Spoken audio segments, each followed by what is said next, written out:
Nick Thompson, it's great to have you here. Mo, it's amazing to be here with you. We go way back. I was just reminding you before the interview, our last collaboration or sort of stunted collaboration was at Wired. We were developing a show for the short-lived Quibi platform, a daily tech show hosted by you. And right dab smack in the middle of us building that up, COVID hit. Yeah, you know what I remember most about that show? Yeah. They decided they should have somebody from Allure dress me. Yes. And so Allure came up and they brought all these outfits. And one of the benefits of working at Condé Nast, you had Allure magazine. Yes. I got into one of the outfits to go film with you. And one of the senior editors at Wired was like, "Oh my God, Nick, I didn't know you could look good." And I was like, wait, what?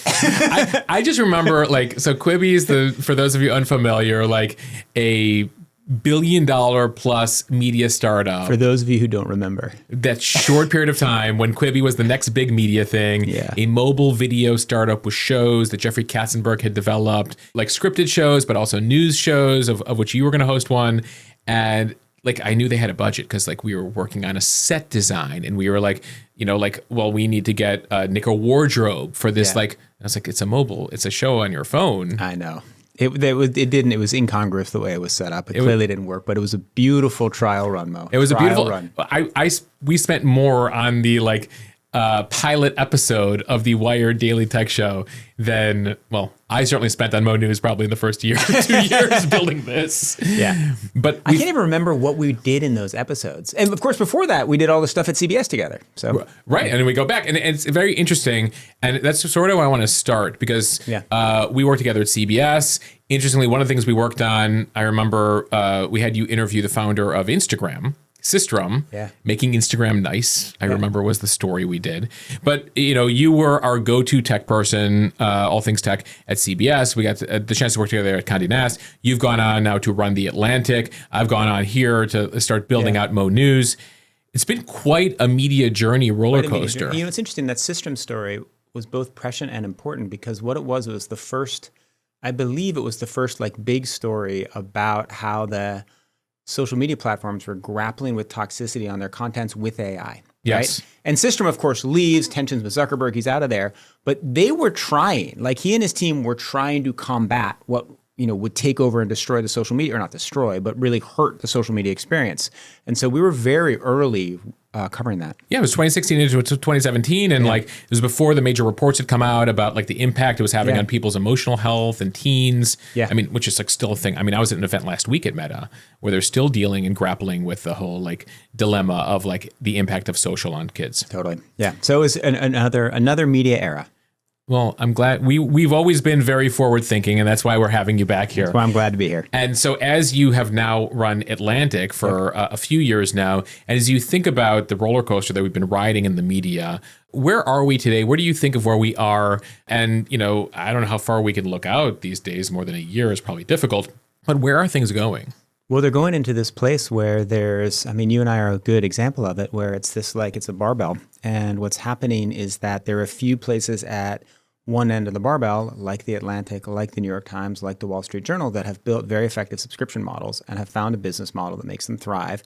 We're making ever more money and using that money to pull in ever more journalists and sort of growing, right? And then on the far end of the barbell are individual creators, right? Like you, like Substack, and people who are with sort of almost zero infrastructure crushing it. And then in the middle, you have all the local regional newspapers. You have a whole bunch of media sites that depend on advertising, and they're getting hit pretty hard. And so you have a media ecosystem that in some ways is thriving at two ends of the spectrum, but is suffering in the middle and overall. Now, when you look out, I have no idea because AI is going to change every single thing about the media industry, from how we create content to how people find content to how the internet works. And we're so early in AI, right? You're a runner, in the marathon that is AI, how far in are we at this? Is it even a marathon, or is it one of those Stephen King races that goes on infinity? I think it's if it's a marathon, it's mile 2 or mile 3, right? Yeah. And you can you're getting some indications of what's happening, but you really have no idea. Yeah, a lot of people compare it to also where we were sort of early 90s internet, right? The chat room has, developed, we have AOL, but no one can figure out sort of where internet, even the idea of social media wasn't a thing yet. Right. The idea social media wasn't a thing yet. We had no idea the thing that killed so much of the news was actually online advertising, where it turned out that media companies could not compete with Facebook and Google. And so it turned out to be a very bad thing, but for early on, it looked like a very good thing. Like, oh my God, like look at all this digital revenue you can get from running ads on our media sites. Yeah. But then it turns out actually you can't make that much money because Facebook and Google are better at it and they have more data. And ultimately what we've seen in the last year, which is, Google now has the AI answers at the top. And so there's even less, media traffic has completely dwindled for a number of organizations, because ultimately people would have to click to your story for that answer before, and now Google provides it at the top of the page. Right, and that's going to be devastating. It's going to hurt us immensely, right? It's the have you already seen the impact of that? Oh yeah, the plurality of our traffic comes through Google, and you can see that declining. I mean, Google traffic has been declining since it's like May of 2023, where they changed the algorithm to like prioritize Reddit over other media sites. Yeah. Since then, for sites like ours, it has been in decline with some blips up. And Google is actually a good partner to serious media.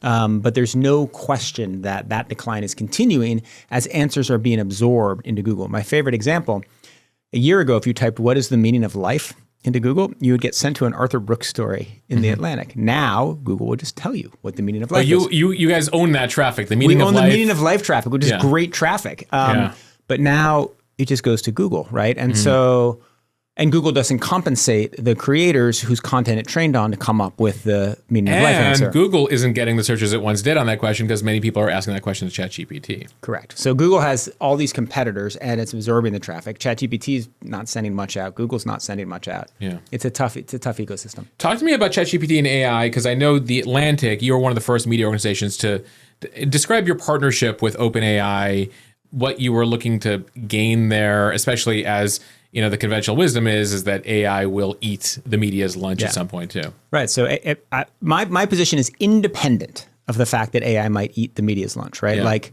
it either will or it won't. And our job is to make the best deals we can with the AI companies. So with every AI company, right, they've all taken our data. They've all like snuck into the house and, taken the material. They've all right. And the Times is suing. So with every one of them, we look and we say, is there a fair exchange of value, right? Are you giving us something back for what you took? Are you going to make a deal with us and pay us? Are you going to build a system that drives people to us?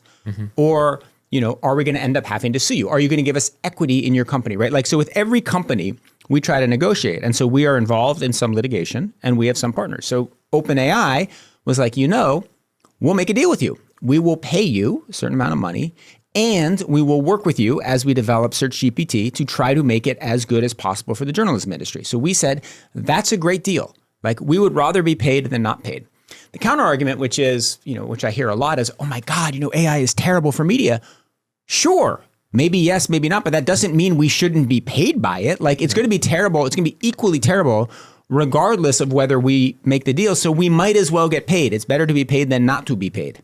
And you don't feel that like you're writing away your archives and writing away all your content in that deal that you made with them. I mean, there is we did give them a license, a temporary license to read our content. We allow them to train any models within. And this is everything that's been written by the Atlantic going back to the 1850s. Yes, and just for a frame of reference, that material has already been snarfed into every AI system many times. They found a way to already they had all snarfed it. They had all snarfed it well before we noticed it, right? Like they all kind of went in. Is snarfed the scientific term for it? Snarfed is the scientific term. They violated the terms of service, right? They almost certainly violated copyright law, though that is still being tested by the courts. Did they at least buy one subscription in order to get access to all? Sure, you buy one subscription and then you snarf it all. Yeah. And their argument is it's not. We didn't take it. It's not like we just. It's like we went into a library and speed read every back issue of the Atlantic, right? That's their argument. It's no different from going into a library. An argument is, it actually is quite different because A, you read it at a speed that no human could, and B, you took that information and created a competitive product. That's where the legal battle stands. So where do you think this goes? I mean, do you think all the media, there's going to be some class action case? Oh, totally. So there are a couple of possible outcomes. So the AI companies, I think, know that what they did was unethical and probably illegal. They will try to win in court and they will hire excellent lawyers, but they will probably lose because they're so obviously in the wrong. But what they also think is, what? It's better to go really quickly, right? Move fast and break things. And in 5 years' time... Right, the famous Zuckerberg quote from Facebook. Famous Zuckerberg quote. Their belief is, at the end of 5 years, Either we'll be out of business, in which case who cares, or we'll have so much money, in which case we can settle anything, so who cares, right? So their view was like, take it and run. That was the position of the AI companies at the beginning, and that is kind of their position right now. So possible outcomes. One, there's a whole bunch of settlements, right? Anthropic just made a settlement. If you have a book and you're an author listening, you can file, you get $3,000. Right. That amount felt very like... It's legit. $3,000. Yeah. My wife and I just checked this morning. We got $6,000 coming in. We're going to have a vacation. It's going to be awesome. So, but like, I feel like looking at that number, like given what they're going to be doing with your content, like you deserve more than $3,000. Well, but what if all the AI companies end up settling? Like you could end up, it could end up being like Anthropic is one company and that's books, right? You're setting the $3,000 precedent. And Meta trained on the same book set, we think, right? Yeah. Google probably trained on the same book set, so there could be a number of settlements in which people are compensated. The other thing that could happen is that there could be, and this is my preferred outcome, there could be a method in which answers are broken down to see who contributed to them, and then the creators of the contributions are compensated. So this company, ProRata, has built this. Mm-hmm. You Google, I don't know, what happened with the government shutdown. And it'll give you an answer, and it'll say, this answer is 7% from The Guardian, and 14% from the National Review, and 23% from The Atlantic. Mm-hmm. And then ProRata shares the revenue it gets with those creators. That is a great outcome. And that incentivizes everybody to keep working. It incentivizes the creator economy, and it helps the AI companies. So if we can get to that, everybody wins. Though, to sort of take the music evolution and apply it here, when you look at the streaming revenue, I mean, we went from the sort of Napster era into the iTunes era. Now we're in the Spotify era, right? The streaming era. The musicians are still not making what they used to in the analog era of selling. Right, but they're making a lot more than in the Napster era, right? And so my goal is not, oh my God, there was a beautiful year where the media industry like made this much money. We have to equal that, right?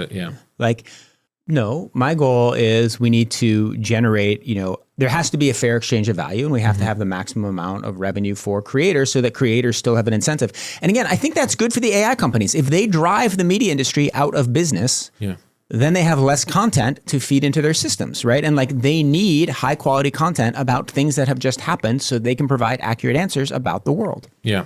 I mean, it's sort of the same relationship that social media needed with news. Like as social media became more news centric, they need the media. Right. They needed the media. And so if you look at those companies, there was always some kind of fair exchange value. Facebook sent visitors to external sites. Right. If you fed your stuff into Facebook so they didn't get external visitors, they paid you. Google sent people to external sites where you could monetize it. The AI companies are the only ones that have built a model. YouTube compensates creators. The AI companies are the only ones who have built models that do not compensate creators. So that's going to change. When you talked about the pendulum earlier, it's the group in the middle that's really suffering, and in particular, the local news. Yeah. Are you thinking about local at all at Atlantic or just an observer? How are you thinking about that? Because to me, we've seen as local news has been dying here in America, the nationalization of all things, this sort of too much emphasis on Washington, the hyper-partisanship of the coverage, or, that all you see is politics on cable news and whatnot. And it sort of led to the situation that we see happening across the country, when in fact, the majority of challenges you have are solved locally or at a state level. Yeah. But because of the lack of, local news, you're only watching the national politics. And so everything feels like Washington has to solve it. It's a shame. Local news is suffering for lots of reasons, one of which is like Craigslist, right? Like classified ads were an amazing thing. They haven't solved it. Like people are surprised when I tell them like local news still hasn't solved for the fact that half of their revenue came from classified ads 25 years ago. And they've never replaced that. They never replaced it. And they didn't. And like local targeting, right? If you wanted to reach people in Des Moines, you put money in the Des Moines Register. Now you put it in Facebook and say, get people into Des Moines, right? It's just a better business model. And so there has been this like continuing decline on the business forces. They were very slow to move to subscription models. They often didn't build it in the right way. They gave it away for free for too long. They didn't solve the Napster dilemma quickly enough. So local news is really under pressure. Now, I think what will happen is there will be new business models that arise. Like there will be Mo News equivalents in Des Moines, right? There will be local newsletters. There will be really smart ways of using AI to aggregate civic information and create, information newsletters, right? Like if I wasn't working at the Atlantic, I would love to try to figure out, maybe I, go back to New England and try to figure out like how to get the most important news in New Hampshire to citizens of New Hampshire by using AI to sort of go through different public databases and, compile it into news sources. Like that's an interesting challenge. And there are people working on it. To your question of whether we at The Atlantic are worrying about it, yes, we worry about it as like citizens, but we can't, we're not actively, our parent company actively works on it, but we don't. Getting back to AI, but more big picture. So we were talking about AI specifically when it comes to news and information and media companies and the business. Societally, thinking, and we talk here as like this new OpenAI Sora 2 came out with these like hyper realistic videos. Yeah. We're speaking literally as less hyper realistic, but the president himself is like putting out these like AI memes during the government shutdown. And Gavin Newsom, right? And Gavin Newsom is responding. But, we are seeing, I feel like a couple of years ago, you're like, oh, that person has 6 fingers or that face doesn't look. And now we have that AI actress that like has gotten all the controversy. Yeah. I'm almost reluctant to call her an actress. It's a computer, but like an AI personality that look super realistic. Yep. And it's hard to tell. Where are we going there? And like, are you generally concerned that like Washington is yet again behind the 8 ball on regulating this sort of thing?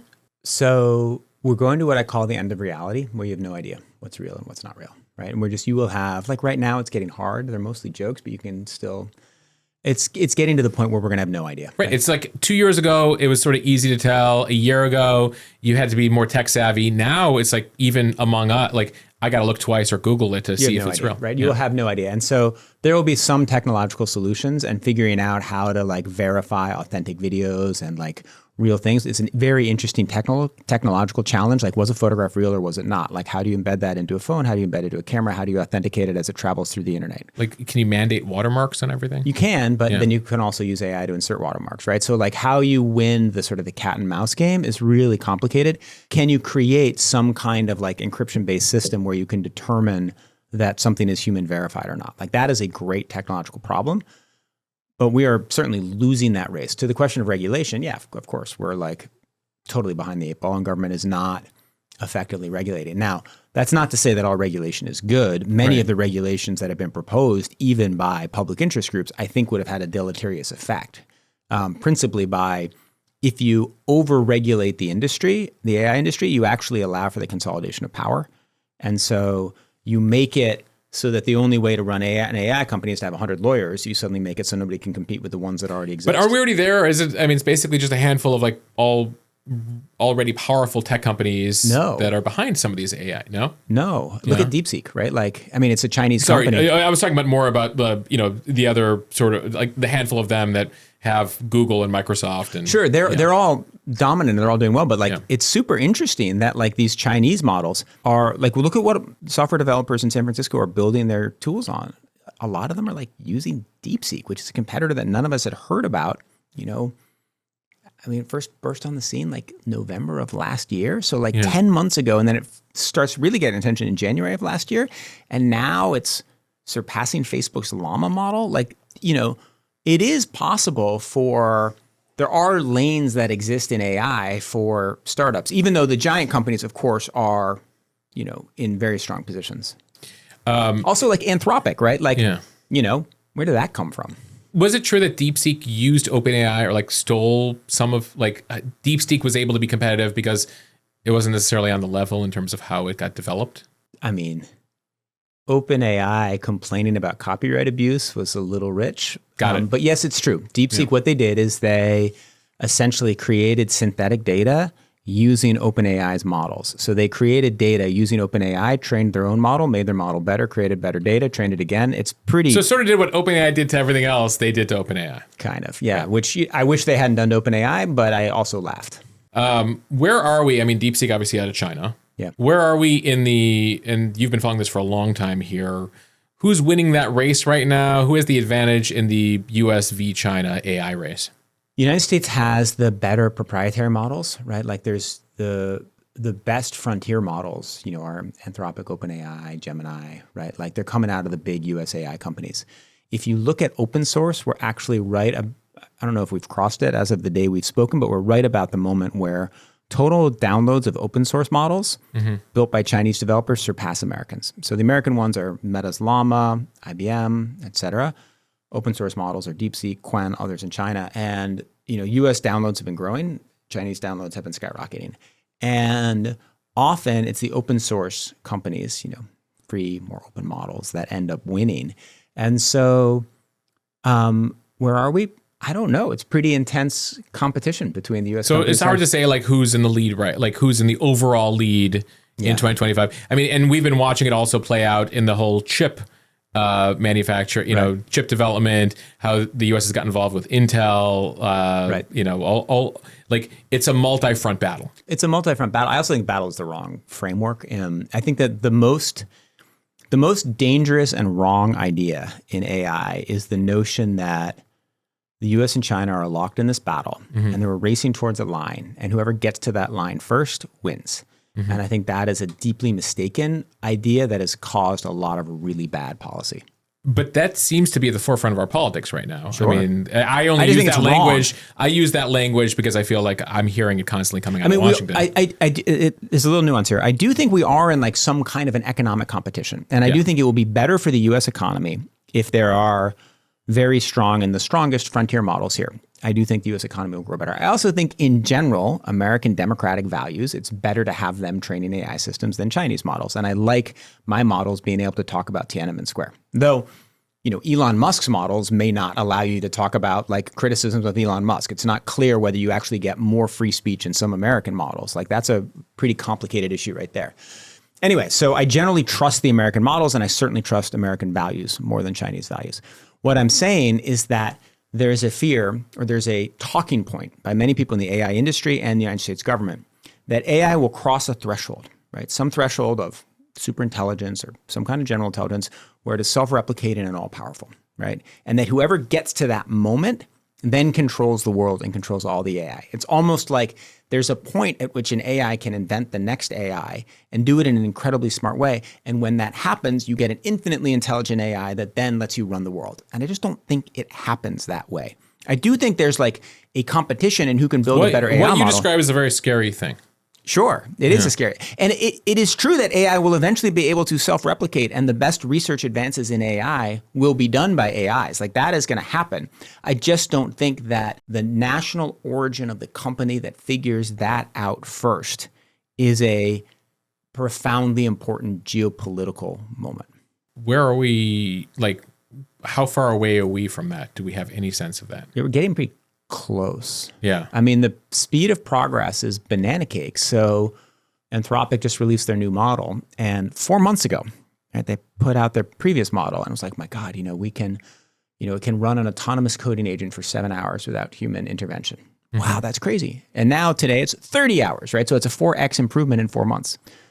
Okay, so then you 4x it in the next 4 months, and 4x it after that, and 4x it after that. Like the thing that drives technology is exponential change, where you invent one machine and it helps you invent the next machine. And it means that your progress in digital devices goes so much faster than your progress in most physical devices and the progress that we're used to. And so, you run the extrapolation curves out in AI and it can take you to some pretty scary places pretty quickly. All right, so what you describe here is pretty scary. Sure.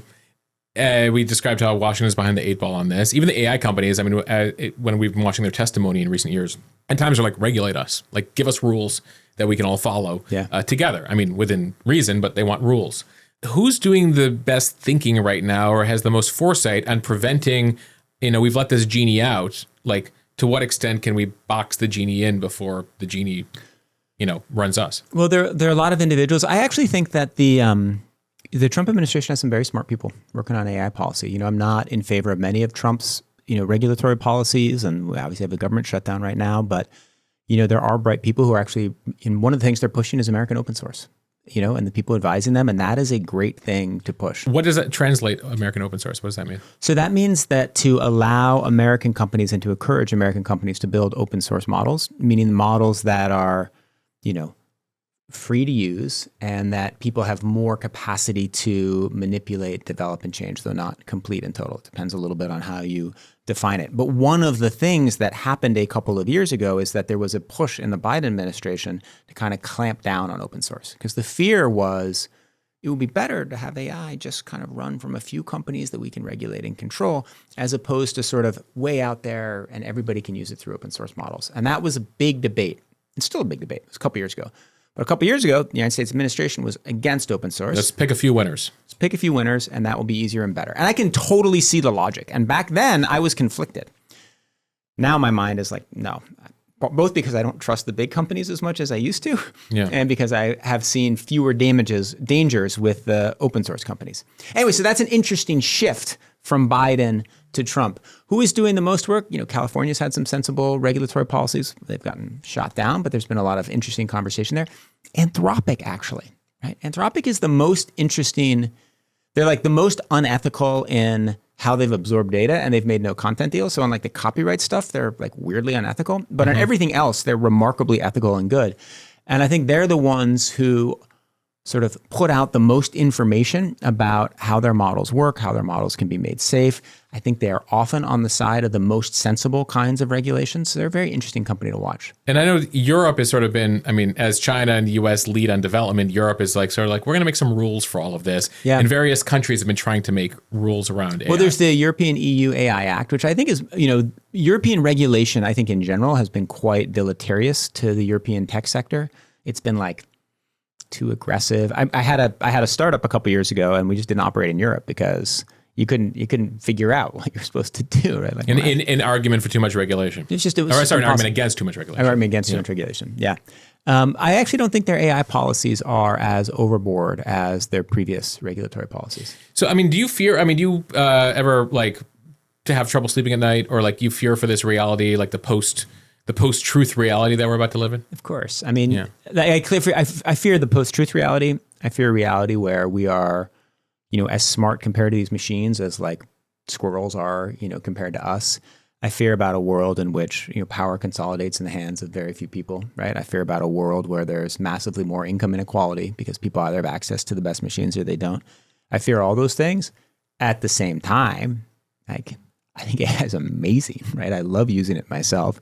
The capacity to solve complex scientific problems, complex medical problems, the capacity to do right now, it's not being used for, solving our political problems, but AI could actually be a great tool for solving America's political problems. Like AI could be an amazing tool pointed in the right direction. Right. Like throw in the Constitution and its existing amendments. What are some amendments we should have passed here? Like a new constitutional convention using AI, right? Well, it's funny you say that, right? So back to Anthropic, one of the things they do is that they use what's called constitutional AI. And so with every answer, they evaluate in part whether it stands by like the rulings in the Constitution, the values of the Declaration of Independence. Like they have a whole based on Clarence Thomas or Sonia Sotomayor's interpretation. based on the original Constitution. Like they fed in these documents and said, does the answer, follow the values of these various documents? It's a super interesting concept, right? Yeah.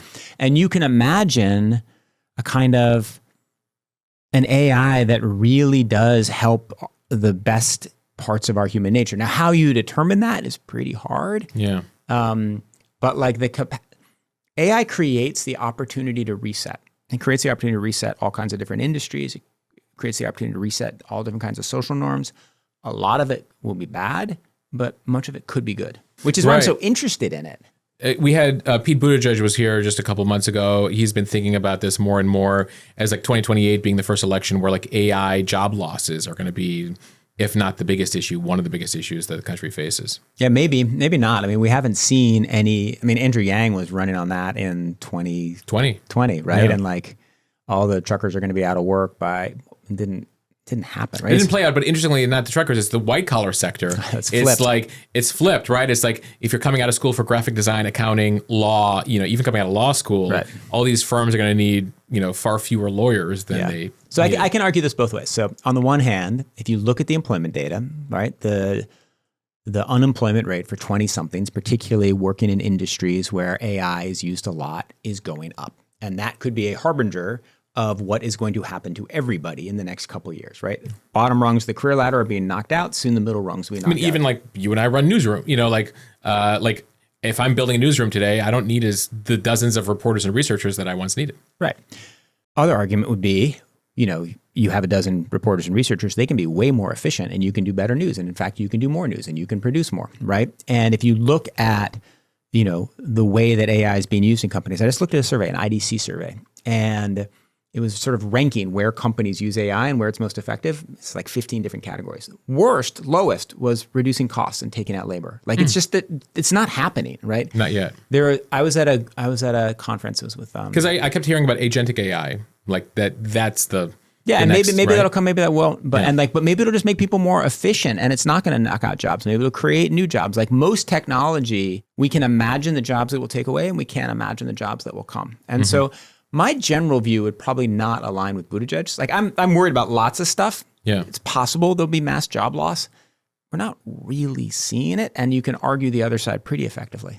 We tried to apply the marathon metaphor to AI. Tough transition here, but you're a big runner, Nick. It's true. I am a big runner. I do love to run. Actually, I think big probably underemphasizes how big a runner you are. Do you still run to work every day? I do still run to work. But so when we were working together, you were living in Brooklyn and running to the World Trade Center, Condé Nast, crossing the bridge every day back and forth. What's your route these days? Pretty similar. You know, our offices are in Soho, so I'm running across some days Brooklyn Bridge, some days Manhattan, some days Williamsburg. And I don't want to play down your achievements. What records do you hold right now? I hold the American record for my age in the 50K, and I'm the top ranked runner in the world my age in the 50 mile.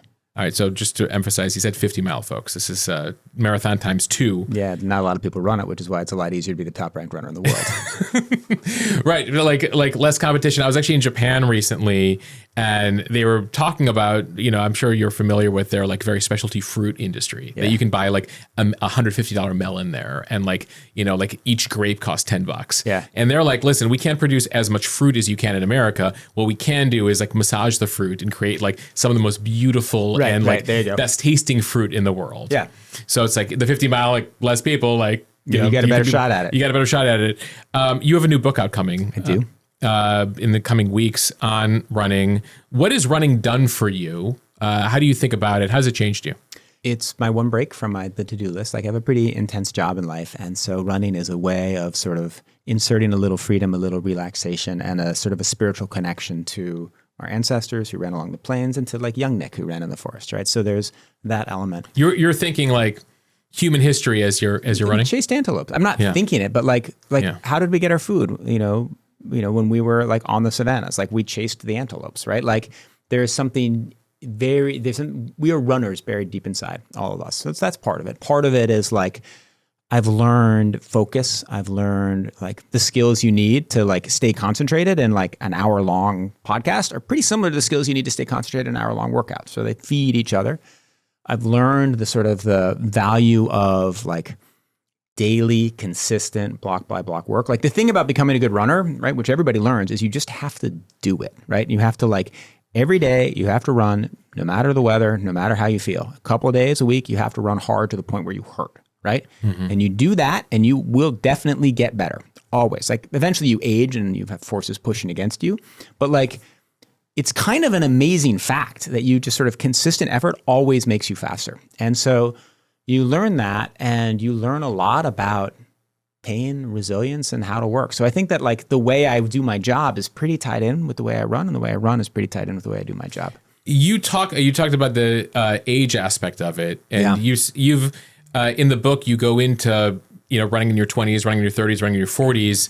Talk to me about that evolution. Well, so that's where the book came from, right? Yeah. So the book was really like, it was inspired by 2 stories I wanted to tell. Like when I started writing, I wasn't like, I'm going to give a lesson, I'm going to tell people how to live, or I'm going to help them become faster. It was like, I want to tell 2 stories, right? And one story was, why did I get faster in my 40s? And I had been... Then you were in your 20s. 20s and 30s, right? So when I was 30... I ran a fast marathon. I ran 2 hours and 43 minutes for a marathon. And then I got sick. I got thyroid cancer. And 2 years later, after a very intense recovery, a very hard period, I came back and I ran 2:43 again. In fact, I ran 13 seconds faster in the New York Marathon.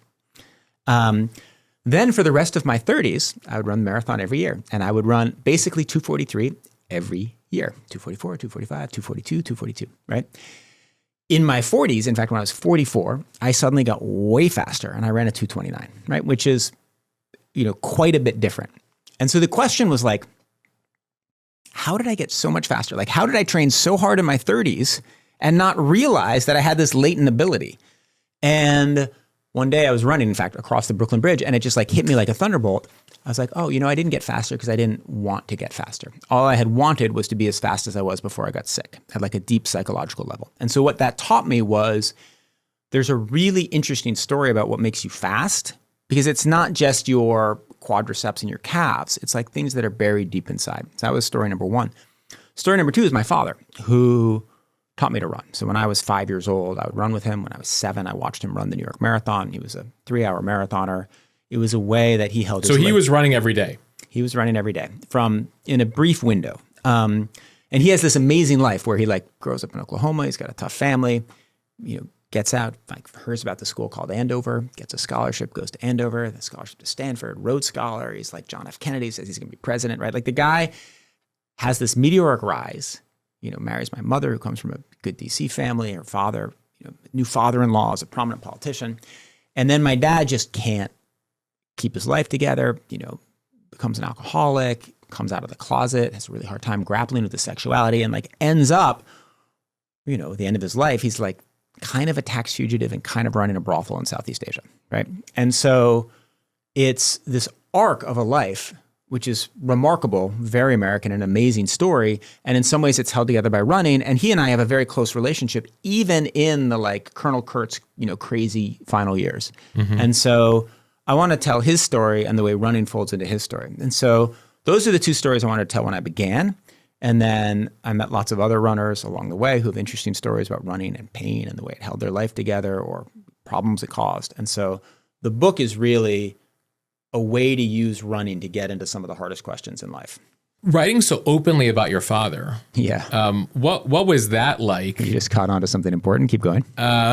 Just because I think about, my own father. I'm very lucky. Both my parents are still alive. And, you sometimes, there's a point as you're growing up where like, you hold your parents at a certain level. And then at some point you get to the life where you're parenting your parents, right? Right. You flip. And you flip. But in many cases, some of the negatives you realize about your parents are like things that you'll keep to yourself or you'll discuss with your siblings or whatever, but not something you would write openly about in a book. Talk to me about that process, Nick. Well, it's interesting. I didn't even like talk about my dad, with certain friends, with most friends for a long time. I would like, I can't remember. I remember the first time I told a friend that my dad was gay. It was kind of an interesting moment. And why did I tell the story about him? I'm a journalist, so I'm like predisposed to tell interesting stories. The question of how like we kept a loving father-son relationship despite the chaos he created and he did some pretty not great things to me. That's a pretty interesting story. And he kind of wanted me to tell his story. Like he wrote multiple memoirs grappling with his life, grappling with his father, private memoirs he wanted to publish. He didn't publish them. Grappling with his own father. His own father, who's complicated in different ways. His own father is, Golden Gloves boxing champion who like walked 7 miles to school in the Verde Valley in Arizona. Like this total like tough. You have quite a genetic lineage of athletic ability there, right? And quite a long lineage of alcoholics, right? Mm-hmm. And so, Are you dry? I'm not dry, but I'm drinking like 2 drinks a week right now. But my grandfather also has this interesting life where he's a Baptist minister, goes to a Native American reservation. He's an extremely charismatic man who becomes president of the university and then gives it up because he feels that there's been a sin in the family and he can no longer do it. And then like desperately wants to get his career back, can't, drinks too much, and then like lives this very frustrating, last 3 decades of his life. So in fact, one of the stories I tell in the book is when I turned 40, you in fact may have seen it because we were friends on Facebook. When I turned 40, my dad posts on Facebook, he's like, "Happy birthday, Nick," publicly, right? Mm-hmm. To all my friends, all my followers. He's like, "Happy birthday, Nick. You're now 40. You got a great wife, you got great kids, you got a great job, but every man's life falls apart at 40, right? And like the temptations are too much and it gets completely ruined and like, I'm sorry it happened to me and hope it doesn't happen to you, right?" And he was like looking at his father and his own life. I was like, "Whoa, Dad," right? Like, maybe write it in a letter or private email. Mm-hmm. But it was something like his father had haunted him. So, my dad wanted his story told. Maybe he didn't want it told the way I've told it. I think it's an important story. I think it's an interesting story. It certainly is a captivating story.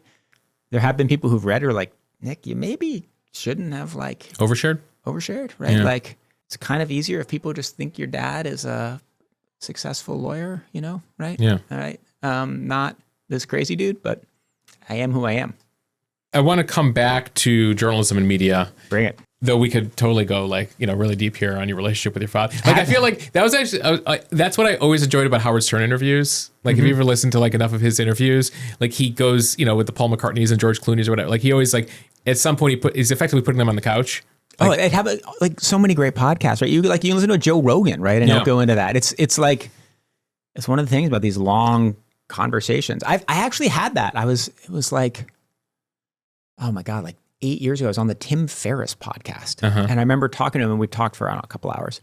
And he helped me get to a realization. I can't remember what the realization was, but he got me to like a realization about myself that I had never reached before. And I left the podcast. I was like, holy cow, how did Tim do that? Yeah. We'll save it for the next conversation. That'll be solely about the book. But I want to get back to Atlantic because I was curious as, you came up through the editorial ranks as a reporter. Now you're the president of the Atlantic. You're thinking about the business. And I'm curious as to how you managed what was one of the largest stories of the spring and maybe of the year, Signalgate. Yeah. Jeffrey Goldberg, Atlantic writer, finds himself in the Signal chat. That's so beautiful. How did you approach that story, given the sensitivities around the Trump administration, given what he had access to? To what extent were you involved in it, and how did you think about it, and how have you approached it? I was barely involved, right? I mean, we have separation between church and state at the Atlantic. And so I talked to Jeff all the time, and I knew a big story was coming, and I knew it had something to do with the Trump administration. I knew it involved complicated behavior. I didn't know what it was until I read it. Really? Oh, yeah. Right. So, I was like refreshing my browser, the rest of us. Well, for the first one, I knew it was coming, and everybody else probably didn't know it was coming. Yeah. I was maybe 10 minutes ahead on the first one because once it came out, everybody knew it was out. Yeah. And so... Right, and then there was the second dump, which is the more details as questions were being asked. Yeah. That one was... The first person to read that one, I believe, was my son. So I wasn't that involved. I had to, of course, I had to be alerted that something was coming, and our lawyers knew a lot about it. And... you have to make some preparations in case there's the Trump administration responds in certain ways. But he hasn't filed a $15 billion lawsuit against you guys yet, has he? Correct. And I would imagine if he did, it would be dismissed as quickly as the $15 billion lawsuit against the New York Times. Yeah. We do think a lot about what would happen if he really came after us, which he hasn't done. He does... he also he reads, he butt dials our reporters at 2 a.m. too. So, he's quite interested in the Atlantic. So as you both are running an organization and you're observing the other organizations, right? Yeah. Disney on multiple levels has been involved, both in the George Stephanopoulos. First of all, he filed a multi-billion-dollar lawsuit. They paid out $15 million. They likely would have won in court, but decided based on disclosure or whatever to strike a deal there. Then, of course, fast forward to Disney dealing with Kimmel and what is still unfolding as we speak there. Meanwhile, you have Paramount and how they've been dealing with things. Can I ask you a question? If you had been at ABC when they suspended Kimmel, would you have resigned? If you had been running the World News Tonight? Would I have resigned over that? Yeah. No. But you would have opposed that decision? The suspension of Kimmel? Yeah. I would have made my, yes. Would you have resigned? If you'd worked at 60 Minutes when CBS made their deal, would you have resigned? No. I mean, to be candid, I dealt with issues. When I was at CBS, I was with a number of shows, never with 60 Minutes, but I dealt with 60 Minutes on a number of occasions, and I didn't necessarily approve of how they handled certain things. I think, candidly, they didn't approach the Kamala Harris interview and the aftermath in the best way. I was always an advocate, and these are fights I had, Nick, going back to 2012, put out transcripts, put out videos. Yeah. 60 Minutes always, I think, not they took a stand, but I think it's sheer arrogance sometimes. They're like, we don't have to tell you, we don't have to release anything, not even internally. So I have to say that It's interesting because you're not saying they were wrong on the law, right? They were right on the law. Totally but right on the law. Thought they were wrong in the way they had handled it. So therefore, it's like less of a sin that they settled. Yeah, I mean, I think that, I mean, we could totally pivot to, what's unfolding now with like Barry Weiss coming in there and how they're going to approach the news division. But like, as somebody who spent nearly a decade at CBS News and watched its evolution, like and now coming as an outsider who's been on the inside, I think they are in need of major reforms over there. I don't approve of the way that, I oppose the way that the FCC and the president are approaching things, but I am not here to, stand by everything CBS has done is like totally perfect and flawless. Like, and so I think that the thing you present, which is like, how do I make my objections known? I've always been, I don't know, again, I'm only privy to what I've observed on the outside, but like, I have always been in leadership roles, made my opinions clear internally, and that's certainly something I would have done internally. To take a stand and like make a whole resignation of it, I don't know. I don't think I would. Yeah, that's interesting. I'll throw the question at you. I think that you have to be extremely principled about not sending a signal that you will let the government censor your speech or have a say over what you say. And so I don't know all of the internal conversations about, what the options were available for CBS at that moment or what the options were available for ABC with Jimmy Kimmel, right? I don't know exactly what was at stake. I don't know.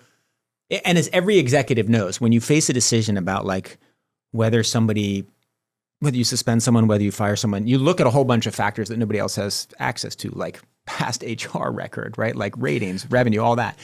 That said, I was very uneasy with anything where it appears as though you're giving Brendan Carr and Donald Trump a veto right over what you say on air. I totally hear that. I will throw in one more thing, and this would be like dealing with lawyers there, which is like, what would come out in trial? What is all the correspondence and emails and text messages that have taken place between my producers and reporters? And is there so much brand damage there, potential? Knowing, by the way, like, let's be very clear, where the political biases lie of most people in the mainstream media, and having experienced it in various editorial meetings. Basically, what's going to cost you more, the $15 million and like the ethical moral hit associated with that, or potential brand damage should you have to go to trial and like open up the floodgates? Maybe I can answer it better for The Atlantic, which has been like, if we had been in a situation where there had been like some kind of a trade-off, where I had known that had we published the Signalgate story, we would have lost all of our advertising revenue, or we would have there would have been some like hugely grave effect, or I would have just said, we're publishing the Signal story. Like, I would never give in. I can't imagine ever giving in on the issue of whether the journalists have the right to say or do what they want to say or do. I have not learned yet of a situation at CBS or ABC where they've blocked a story from hitting the air for fear, right? What we're talking about here is the aftermath of various, controversies and issues. But there's blocking, right? There's blocking, which is one thing. And then there's subtly like, once Stephen Colbert is not going to be renewed. Yeah. And it seems that part of it is because you're kowtowing to the Trump administration. Right. How do the pitch meetings go, afterwards? Maybe they're the same, right? Right. Maybe or is there self-censorship in that? Yeah, no, it's complicated. It's hard. It's totally hard. But if you've watched Colbert lately or watched CBS lately, like, they're as critical of Trump. Right. And CBS is doing, I think they're doing a great job, right? I think the CBS morning show is continues to be excellent. I think those hosts are awesome, right? I think that John Dickerson, Evening News, is one of the great journalists. Like, they have amazing people working there. 60 Minutes continues to be fabulous. Like, I watch 60 they Minutes haven't suddenly become like Jesse Waters or Sean Hannity at CBS. Like, let's be very clear about that. No, they're awesome. That's why part of me is like, sure, some people resign. They have a right to do that. Like, but part of me is like, we're going to come back to work tomorrow and continue to do what we're doing. And, I guess, maybe I'll put it this way. Like, my job as an executive is to send every signal that I possibly can that I am behind my journalists 100% all the time, and their rights to publish what they think is, the best thing to publish according to the values of The Atlantic, right? And like, I can't compromise that in any way for an administration, even one that threatens us in different ways. I'll ask this question in two ways. Have you been surprised by the universities, the law firms, the media organizations, and how they have reacted to Trump thus far as we speak here in October of 2025?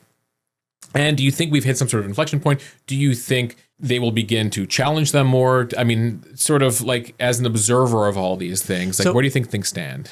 It's very interesting. I think that what happens is at a certain point, Trump loses the power that he's had, and he's at peak power or close to peak power right now. But I think he's in decline, right? I mean, you look at the opinion polls, right? He's at his opinion numbers are dropping, right? And his opinion numbers drop. Like what makes Trump powerful and what makes the law firms cave and the universities cave is the recognition that he can do all this because he's got the Supreme Court behind him. He's got the public backing behind him. He's got the Senate behind him. He's got Congress behind him. He's got the public behind him, right?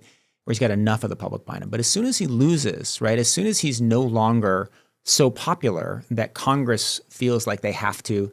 There are lots of congressmen and they go home and they're like, my God, I had to do this unethical thing. And I did it because I know that if I didn't do it, Trump would primary me, right? And that happens all the time. It happens to senators, happens to congressmen. Trump has this power. As soon as Trump loses that power, right? As soon as Trump's approval ratings are in the high 30s, right? And the congressmen are no longer afraid, I think the whole political dynamic in this country changes. And suddenly like there's real pushback and he's stopped. Then, you know, everything starts to shift and like nobody feels like they have to do unethical things in service of him. It's interesting because I get different reactions, especially from the left, who are like, Mosheh, you're not freaked out enough about the state of play here. And like they fear that like a year from now, 3 years from now, 4 years from now, they're like, we're going to be a dictatorship. We're an authoritarian. We're on that trajectory. And I push back on that notion. Maybe I'm being Pollyannish. Maybe I have too much faith in the systems and the checks and balances that have been created. Where do you stand on that? I think I stand more with you here. I mean, like, look at the New York Times lawsuit, right? It got thrown out in 4 days. Like, let's see what happens with the Comey lawsuit. But like, you know, what he did to the Justice Department was, you know, unconscionable. And like the folks who resigned, you know, were doing it on strong principles. I think if the case against Comey, if he wins that, right, based on what I know of the evidence, unless they're facts that I don't know. Well, it was only a 2-page indictment. But maybe there's like something stuff that he hasn't put in there, right? There's always that possibility, right? Right, and by the way, James Comey, complicated figure himself, complicated figure himself. But like it seems on its face completely absurd. Yeah, and the judicial system mostly seems to be holding, right? They are not right. If Article 1 of the Constitution, the legislative branch, has been deferential. Yes. He obviously lives at Article 2 and expanding things. And then you have Article 3 of the Constitution, which is the judicial branch. That seems to be the check so far. For the most part, even, you know, Republican appointed judges are ruling based on the law. And that's a pretty important check. And if that holds, then, you know, you get 4 years of Trump, right? But you have fair midterms, which is very important. And you have a fair next presidential election. Those like the real marker will be, do we have fair midterms? Right. Okay? And do we have midterms? Like if the National Guard is in cities and it's like keeping people away from the polls and there's like a mass effort to make sure that in certain districts the Democrats don't win, or there's like all kinds of mishigas, right? Like, and we don't have fair elections and it like suddenly we become more like hungry. That's like, right. That's a real problem. Next fall is going to be very telling. And they're very smart people, you know, like listen to Ann Applebaum, listen to Gary Kasparov, right? Like we have some very smart people who are extremely worried that we will not have fair midterm elections. That's the test. And by the way, I'll add in there that comes as the, you know, Texas is redistricting and we've started seeing gerrymandering on the next level, which leads us to questions about the 2028 presidential election. Correct. But and of course, that's all within the framework of the law. That's that's technically all legal. And if you're within the framework of the law, like we can handle that. If 2026, 2028, people don't trust the results of the election, or there isn't a free election, or Trump runs for a third term, then we're in a terrible situation. We are closer to that calamity than at any point in my lifetime, obviously. Yeah. Do I think the system will hold? I think the system will hold. Do I think that my job at The Atlantic is to do whatever I can to, you know, help journalism play its role? Not as partisan. Like we are totally nonpartisan. When Trump does good things, you know, David Frum was just praising Trump's policies on Argentina. Like we stand for democracy, right? We stand for free speech. So that gets to an interesting question: how you view your in a world where everyone views, you know, all the mainstream media as biased, as liberally biased against Donald Trump.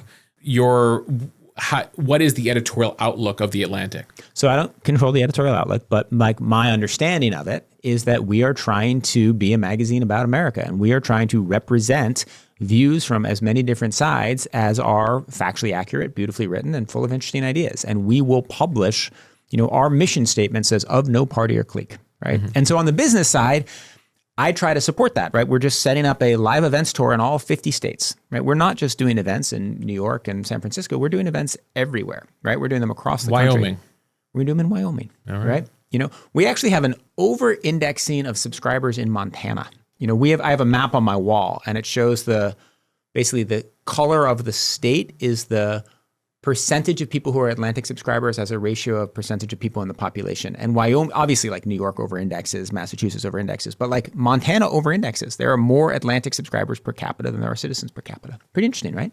Where do you under index? Where are you making the big push? Though, you know, we under index, I mean, a little bit in the red states. You know, we under index in Texas. We want to do, I mean, one of my goals right now is I want us to get to 1,000 subscribers in North Dakota. We have about, I think it's like 940. So if you're a fan of Mo News and you're North Dakota, please subscribe to the Atlantic. And we have a Mo News discount, which we'll tell you about at the end of the podcast. Yeah. Yes. You know, we're trying to, and I think that's important, right? Because I think one of the things that happened in the first Trump administration is that the business side of news organizations thought it was better to lean into being a resistance publication, which then encouraged the editorial side to lean into being a resistance. Which I think is my memory of the Atlantic during that point. It felt resistancy in term one. So I wasn't there. If Goldberg were here, I think he would. Goldberg push back on that. He works really hard to make sure we're not a resistance publication. Like he and I were just going through our brand campaign, and he's like, "No, that one makes us look like a resistance publication." I was like, "Okay, you know, we are not a resistance publication."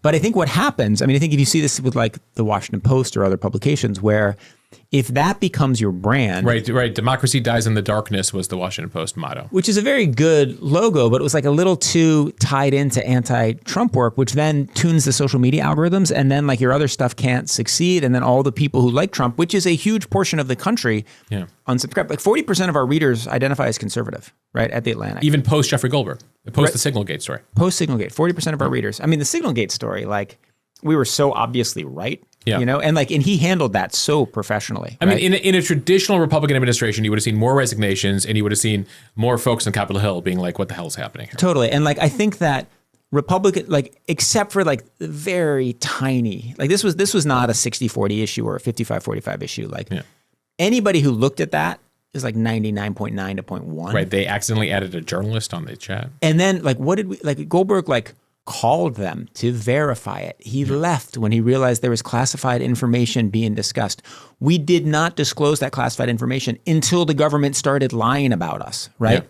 Like, you know, he did everything the way a journalist is supposed to do it. And anybody, you know, I have like friends of mine who are like longtime Republican CIA operatives who, you know, they're writing like, you know what? Disagree with like all kinds of stuff you publish in the Atlantic. Don't really love like some of the views you put out there, but like Goldberg handled that exactly right. And so interesting you say that, because I definitely heard from people on the right who are like, what do you think about the ethics of the Atlantic going ahead and publishing that, you know, given what that could have meant for giving a heads up to foreign intelligence organizations that this is a new opportunity to hack folks. I mean, why not, again, these are people who don't work in the media, just handle that internally and say, you know, like effectively, you're a white hat hacker. You have found a vulnerability in the system. Why go ahead and publish that? Well, you know, so among other things, it is probably what has encouraged the reform. You know, I bet you they're using Signal in unsecured channels a lot less than they were before that story ran. Like, and that wouldn't have been the case if you had just called up someone at the White House and been like, "Hey, FYI, well, you added us to the Signal chat." Like, I kind of suspect that publishing the story maybe had a little extra effect on it. Yeah. And it tells the American people something interesting about our government, right? Like part of the job of the press is to explain to the people what the government is doing. And the government, as we know from the Trump administration, a lot they've done, works really hard to make sure the people don't know what you're actually doing. And so it is a public service that journalists provide to tell what's going on. So that was, you know, the balance was, you know, Goldberg's initial thing did not disclose like a lot of the information that could have been helpful to, you know, foreign intelligence operations, right? He redacted the secret stuff. Yeah. Until we were told, again, they lied and sort of said, you know, there's no classified material in that whatsoever. In fact, we never discussed any of that. It was just it was very weird. As you know from journalism, what normally happens is you report a story and you call someone and they lie and they say, no, wait, that didn't happen. And then eventually you like bang on the door enough and you prove it and then they tell the truth, right? Yeah. With us, it happened in reverse. We called them up and they're like, yeah, that's true. And then they lied, right? Like normally you go lie, lie, lie, truth, not truth, lie, lie, lie. It was very bizarre. And then they made the argument that like, well, none of it's classified anyway. And you're like, okay, now that none of it's classified. None of it's classified, then like, here we are. Sure, I'm going to publish it anyway. I actually, along those lines, I'm curious, did you follow the coverage in the New York Times of the revelation around the North Korea mission? Yeah. Okay, so this was the story. That was it was an amazing story. So for those of you unfamiliar, where there was a special operation against North Korea in the first Trump term that went awry, and it like led the U.S. to basically kill a number of North Korean troops, and it remained classified and unknown to the public until the New York Times revealed it recently. Would you have made the same call publishing that story? So also, given that you got Kim Jong-un with a bunch of nukes sitting in North Korea.